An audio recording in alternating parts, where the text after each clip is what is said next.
Hello, hello, bienvenue dans cette nouvelle causerie dont le sujet est Dis-moi Mariama, comment peut-on surmonter les obstacles pour concrétiser son désir d'enfant? Je suis Mariama et je vous dis tout. Lorsque l'on est une femme, avoir des enfants semble être quelque chose de tout à fait naturel, de tout à fait convenu et de tout à fait logique. Pour autant, avoir un enfant relève d'un désir de maternité, voire ne pas en avoir relève d'un non-désir. Dans tous les cas, vouloir ou ne pas vouloir des enfants est une décision personnelle que chaque femme est amenée à prendre. Lorsque l'on exprime un non-désir d'enfant, très souvent on s'expose à énormément de jugements, de la part de femmes comme d'hommes d'ailleurs. Et lorsqu'on exprime un désir de maternité, lorsque celui-ci est manifeste mais que on peine à le réaliser, bien souvent la responsabilité va reposer sur une femme. On ne se pose souvent pas la question de la fertilité de l'homme, qui semble, elle, tout à fait acquise, alors que cela n'est pas la réalité. Les difficultés pour la conception d'un enfant peuvent venir soit de la femme, soit de l'homme. Pour ma part, d'aussi loin que je me souvienne, à l'adolescence, quand on commençait avec les copines à parler d'avenir, à parler de famille, je me voyais avec des enfants. Au départ, je ne me voyais qu'avec un seul enfant, puisque moi-même, issue d'une famille nombreuse, j'avais encore en tête tous les manques que j'avais vécus et je ne voulais pas que mon enfant ait à vivre la même chose. Donc je me disais qu'en ayant un seul enfant, j'allais réduire les risques qu'il soit face à de la pénurie ou du manque. Donc à ce moment-là, ma seule préoccupation, c'était de pouvoir trouver le partenaire de vie qui me permettrait de concrétiser cette famille. Et à dire vrai, je ne me suis pas vraiment posé les questions du fondement de ce désir d'avoir une famille. Est-ce que c'était vraiment une volonté personnelle? Est-ce que c'était dans l'idée de reproduire un modèle? Est-ce que c'était une manière de rester dans une norme? Je ne sais pas, mais ce qui est évident, c'est que je me voyais, je me projetais avec une famille.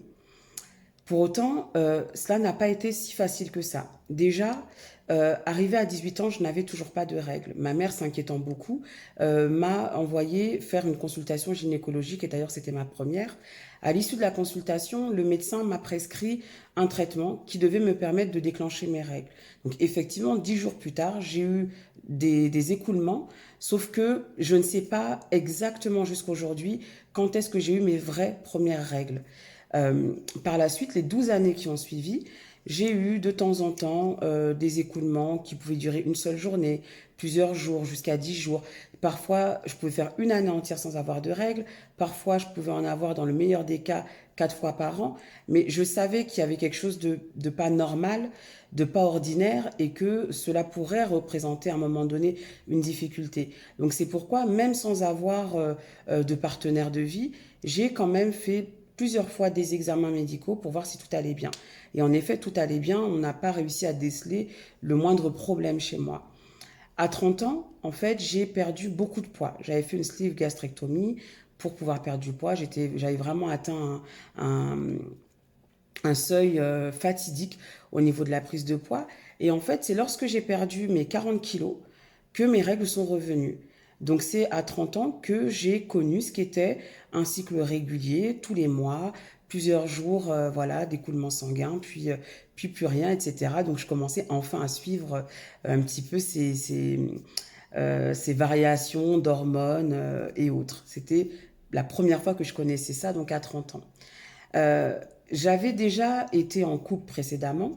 On avait commencé ensemble à être accompagnés par un médecin de ville, enfin, une gynécologue de ville, pour faire tout plein d'examens pour vérifier si tout allait bien d'un côté comme de l'autre.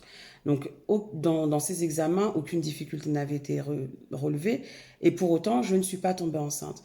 Donc, au cours de ce processus, hein, mon ex-mari et moi nous sommes séparés, donc ça a forcément mis un coup d'arrêt au projet en question. Lorsque j'ai rencontré mon mari actuel, très rapidement, je lui ai dit que j'étais jamais tombée enceinte, que je n'avais pas d'enfant. Lui avait déjà une fille et je lui ai dit que probablement, ce serait très difficile pour moi d'avoir un enfant.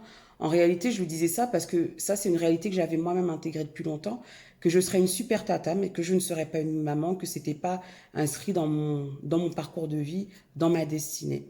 Donc lui, il ne voulait pas abandonner. Il m'a dit non, non, on est en Europe, donc il y a plein de possibilités pour une femme d'avoir un enfant. Donc au départ, pendant les 2 premières années de la relation, c'est pas quelque chose qui nous a vraiment travaillé. On essayait. On a eu quelques remèdes assez traditionnels pour me permettre à moi de me détoxifier, d'un petit peu me purifier. Mais pour autant, on n'avait pas été jusqu'aux consultations médicales. Et finalement, on l'a fait 2 ans après notre mariage. On a repris tous les examens, comme j'en avais déjà fait précédemment. Lui m'a accompagné dans cette démarche-là sans aucun problème, sans rejeter la responsabilité sur moi. Il avait un enfant, il aurait pu dire, mais le problème ne vient pas de moi, pas du tout. Nous avons fait ça à deux. Donc nous avons fait tous les examens et pendant ce processus, bien sûr, on a eu une activité intense qui aurait pu nous permettre de concevoir un enfant. Tel n'a pas été le cas. On a eu un dernier examen avant d'être orienté vers la médecine spécialisée, hein, la procréation médicalement assistée. Donc c'était un examen qui consistait à faire ce qu'on appelle une hystérosalpingographie. En fait, c'est une radio au cours de laquelle on injecte un produit de contraste dans l'appareil reproducteur pour voir si tout se passe bien, si le liquide s'écoule correctement partout. Donc il se trouvait que j'avais un petit bouchon dans une de mes trompes, mais bon, c'était une trompe, c'était pas les deux, normalement ça ne devait pas faire obstacle au fait de tomber enceinte. Et la gynécologue à ce moment-là m'avait dit que normalement, dans les 2 mois après cet examen, d'après son expérience, les femmes tombaient enceintes. Donc les 2 mois se sont écoulés, nous avons été orientés vers la médecine de ville et vers la médecine spécialisée, pardon, et je n'étais pas enceinte. Lors de cette consultation, qui a été assez éprouvante pour moi, il y a eu le moment de la pesée. Et là, le médecin me dit que pour être admise dans le protocole, il faudra que je perde 12 kilos. Moi, je savais qu'en me disant ça, ça allait faire l'effet inverse, parce que me mettre la pression, ça ne fonctionne pas du tout avec moi. Et elle me donnait donc 3 mois pour y arriver. Elle nous a refixé un rendez-vous. 3 mois plus tard, nous avons été tous les deux à cette consultation et effectivement, j'avais pris 3 kilos. Donc désormais, je n'avais plus 12 kilos à perdre, mais 15 à perdre pour être intégrée dans le protocole. À l'issue du rendez-vous, la conclusion, ça a été qu'elle ne nous admettrait pas parce que j'avais encore du poids à perdre et que ce n'était pas compatible avec ce traitement. Quand je suis ressortie de là, j'étais abattue. J'étais en colère contre moi parce que je me disais que j'avais beau dire vouloir un enfant, j'étais même pas capable, pendant juste quelques mois, de réguler mon alimentation, de perdre du poids pour concrétiser ce désir. Et au comble du désespoir, j'ai même proposé à mon mari d'aller faire ses enfants avec une autre femme parce que je savais qu'il voulait des enfants. Je savais que j'étais l'obstacle qui lui permettait d'y arriver. Donc je voulais tout simplement me retirer. Même si en réalité, j'étais pas du tout prête à le perdre, j'étais quand même... Voilà, je préférais renoncer à lui et lui permettre d'avoir ses enfants plutôt que de m'accrocher à notre relation, à notre mariage en réalité. Et peut-être qu'un jour, en fait, il me reprocherait qu'on n'a pas d'enfants à cause de moi. Donc, pour éviter tout ça, je me disais, autant souffrir maintenant, on s'arrête. Et puis, moi, je continuerai à avancer dans la vie. Et puis, lui aussi, surtout, il pourra avoir les enfants qu'il désire. Donc, lui, il était contre ce discours-là, évidemment. Il m'a toujours dit... parce que c'était pas la seule fois où j'étais abattue par rapport à ça, il m'a toujours dit que la pérennité de notre relation n'était absolument pas remise en question du fait que je n'étais pas en mesure d'avoir des enfants. Lui avait déjà une fille, c'était déjà bien, il se sentait déjà assez plein de gratitude par rapport à ça. Et puis, quelques semaines ont passé et mon mari, un jour, un samedi, je me souviens bien, me fait la remarque en me disant « Mais c'est bizarre, en ce moment, tu dors quand même beaucoup, j'ai l'impression qu'il y a quelque chose, tu dois être enceinte. » Bon, moi, j'y croyais pas beaucoup. Je dis, bon, on ne sait jamais. Il se trouve que ce jour-là, je devais aller au hammam avec des amis. Et je savais qu'il y avait une contre-indication au fait d'avoir cette activité-là lorsqu'on était enceinte. Donc, c'est pourquoi je lui ai demandé de m'acheter 2 tests de grossesse. Hein. Un seul, ça aurait pas suffi à me convaincre. Donc, aussitôt que j'ai uriné sur la languette, le signe plus est apparu et j'étais enceinte. Ce résultat, encore une fois, ne m'a pas convaincue. Donc, j'ai été tout de suite au laboratoire d'analyse médicale. J'ai fait une prise de sang pour avoir aussi les résultats. Et puis, le lendemain matin, j'ai de nouveau fait un test urinaire qui était positif. Le lundi, j'ai récupéré mes résultats d'analyse. C'était aussi positif. Alors là, effectivement, le doute n'était plus permis. Donc, j'ai pris un rendez-vous pour faire une échographie de datation. J'y étais avec une de mes amies les plus proches. Et là, effectivement... il y avait bien un petit humain qui se développait, qui avait déjà cette forme-là. J'ai pu entendre les battements du cœur, j'étais hyper émue.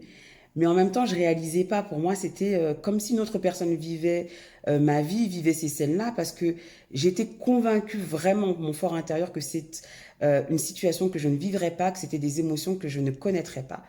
Pour autant, j'ai poursuivi ma grossesse en prenant vraiment soin de moi. Ça n'a pas été une grossesse particulièrement compliquée en soi.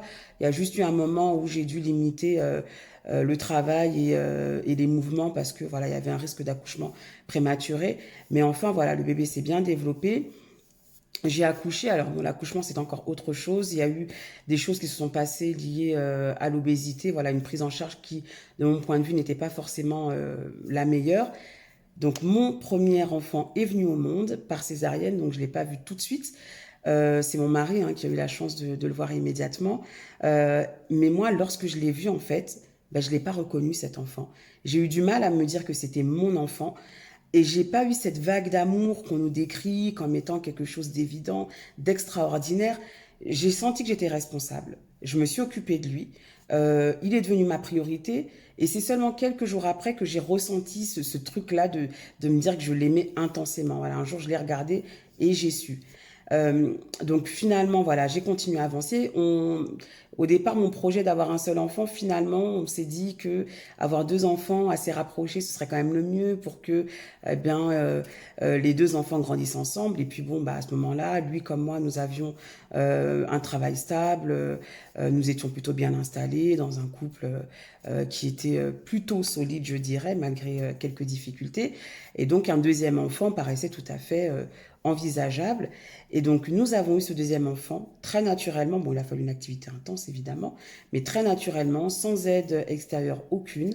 Pareil pour cet enfant, quand il est né, j'ai aussi eu du mal à le reconnaître pour une autre raison, c'est que je le trouvais particulièrement beau. Je ne sais pas comment vous dire, mais c'est comme si, bah, voilà, il me ressemblait pas, il n'était pas à moi.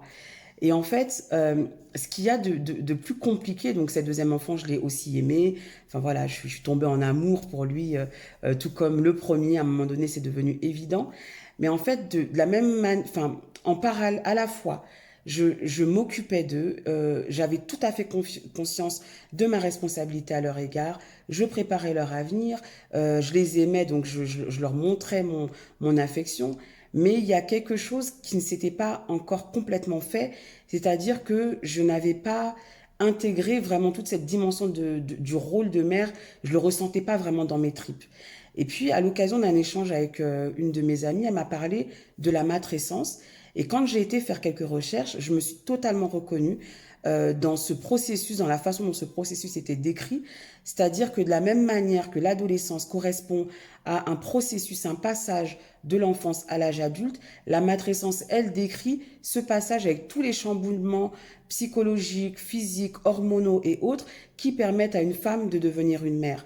Et en fait, ce processus, il est plus ou moins long en fonction des femmes. Pour certaines femmes, ça va être sur un temps très court. Pour d'autres femmes, un temps beaucoup plus long. Et me concernant, finalement, c'est un processus qui a pris 5 ans. 5 années pendant lesquelles, encore une fois, j'ai aimé mes enfants, je m'en suis occupée, j'étais responsable d'eux, j'ai préparé leur avenir. Mais c'était par rapport à moi, c'est le fait de me reconnaître réellement une mère. Ça m'a pris 5 ans.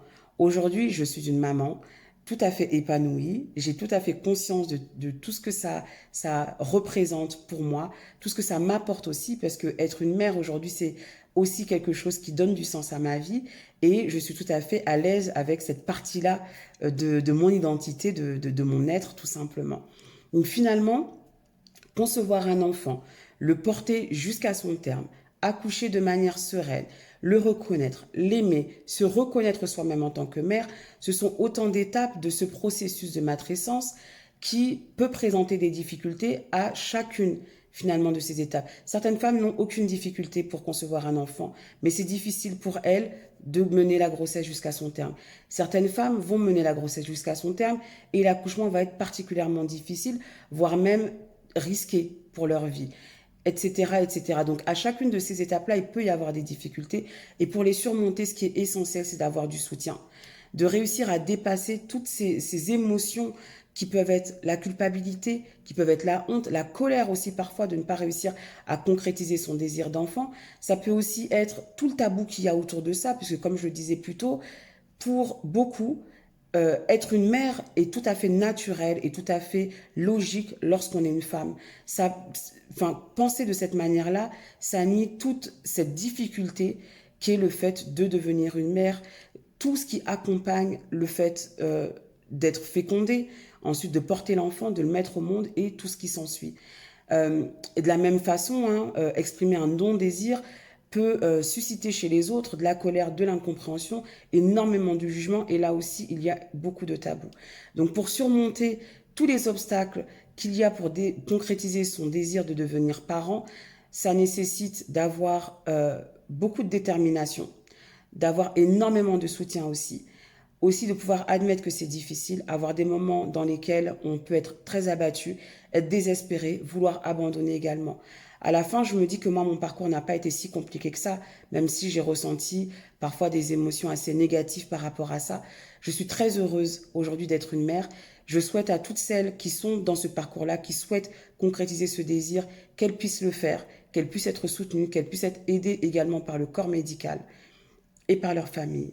C'est tout ce que j'avais à dire par rapport à ce sujet. Évidemment, ce témoignage sera suivi comme toujours d'un live.